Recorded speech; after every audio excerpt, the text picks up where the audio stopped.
Hey, this is Matt Manny. Thanks so much for joining me for today's devotional thought.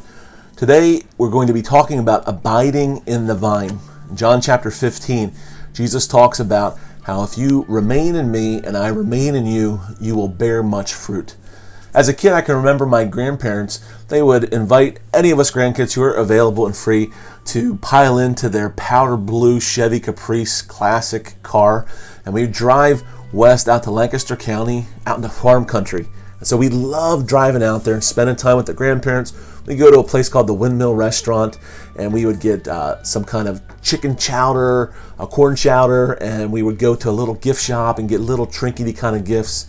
And then we go to another farmer's market and pick up some different things there. And so we loved the chance to get out there into the country, and just even the strong, pungent smell would just be a change of place and a change of pace for us.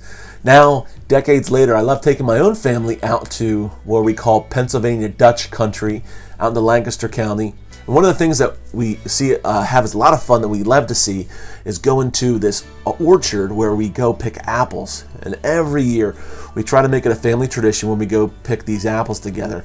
And we go through, take pictures, we take a wagon, we take some different little buckets, and we go and we pick these apples. Sometimes we'll make applesauce with them. Other times we'll go ahead and slice them and dip them in caramel sauce and things like that. But it's a great memory that the kids love to actually get out there, get into the little apple orchard and pick apples together.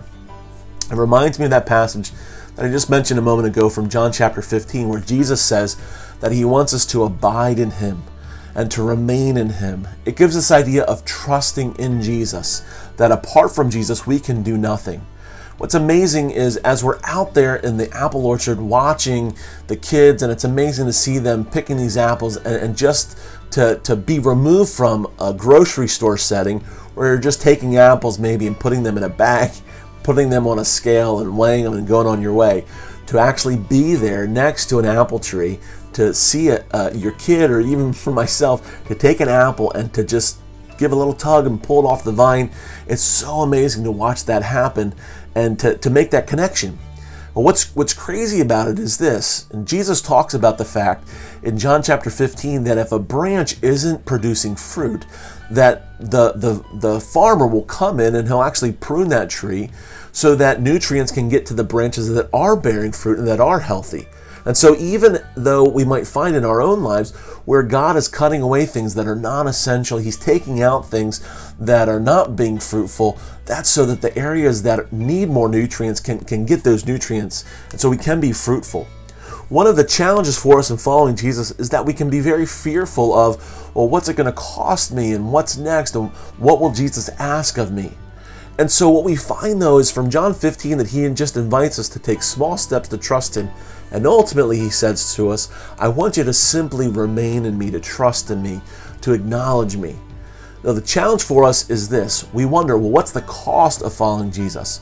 But on the flip side, it's what was the cost of not following Jesus? And the cost of not following Jesus is actually a higher risk. There's more at stake there if we don't follow Jesus, and that's this, that if we don't follow Jesus, we don't remain in him, that we are incapable of doing anything.